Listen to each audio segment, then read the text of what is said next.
હજી સુધી પૂછી લ્યો, હું તમને બતાવું. મેસેજ આવ્યો નથી, અમે ધક્કો ખાઈ લઈ. પછી એમ કે કેમેરા અહીંયા ટ્રેક ચાલુ થશે એનો મેસેજ આવશે, બરાબર છે. અને ત્યાર પછી મેસેજ આવશે તમારે આવવાનું છે કે નહીં, આગળની 3-4 તારીખ લીધેલી જોઈએ. દર વખતે અહીંથી અમે ધક્કા ખાઈએ.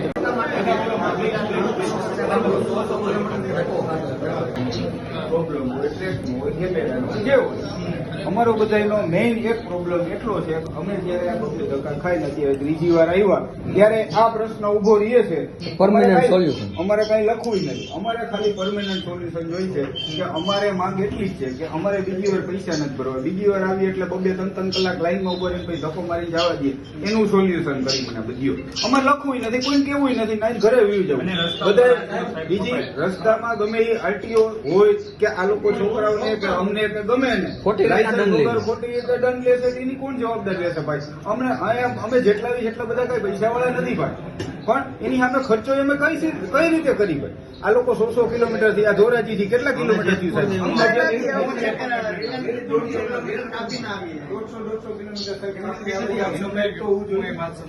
બરાબર છે. જો અમારા હાથમાં ટ્રેક પહેલો એડવાન્સમાં પકડ્યો હોય તો અમે તો રિશિડ્યુલ કરીને પેપરમાં પણ આપીએ. આજે ઓચિંતા બન્યું છે એટલા માટે જ આ પ્રશ્ન બન્યો છે કે 15 દિવસ આજ ઓચિંતા નહીં સાહેબ, આજ પ્રશ્ન છે અહીંયા. અઠવાડિયે પ્રશ્ન છે. ક્યારે આવશે? આજે સાંજે આવશે, અત્યારથી મેસેજ ના આવે. અમે અત્યારે મેલ કરીશું કે ભાઈ આટલાથી આટલા આજના દિવસની જેટલા પણ એપોઇન્ટમેન્ટ છે 200 છે કે 400 છે એ બધાને શેડ્યુલ કરી નેક્સ્ટ વીકમાં નાખશે. નેક્સ્ટ વીકમાં તો જેણે એપોઇન્ટમેન્ટ લીધેલી છે વધારાની એપોઇન્ટમેન્ટ છે, એટલે એક દિવસમાં શિફ્ટ નહીં થાય. મારી વાત સાંભળો.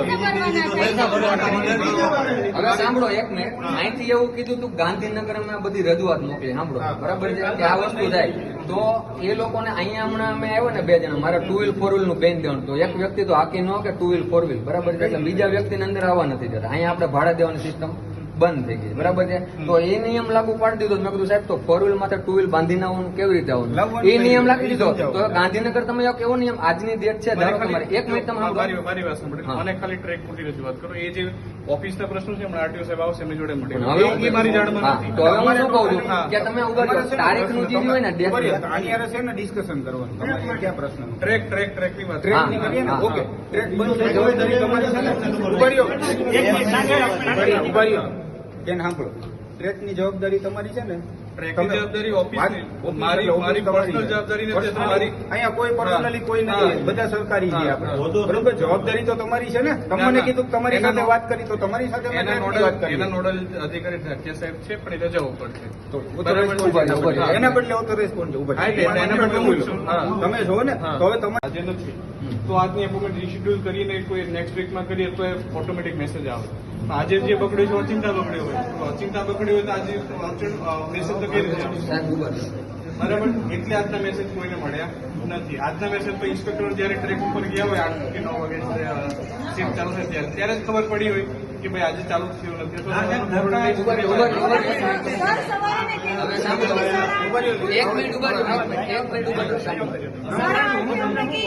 તમારે ખુલશે નહીં ખુલે, બરાબર છે.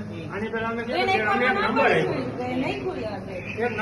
થોડીક વારમાં ખુલશે, થોડીક વારમાં ક્યાં સુધી થોડીક વાર? જો છેલ્લો પોઈન્ટ એવો છે કે હમણાં 10-15 જણા મારી જોડે આવ્યા હતા, બરાબર. મેં એમને કીધું ત્યાં ટ્રેક ઉપર ફોન કર્યો, ટ્રેક ઉપર એવું કીધું કે આરએફઆઈડી બગડ્યું. કોણ નતું મળતા, બરાબર છે.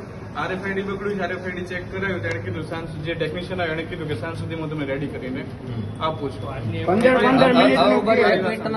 મારી વાત સાંભળો. હવે આજની જેટલી એપોઇન્ટમેન્ટ છે હવે જે રિશેડ્યુલ કરીને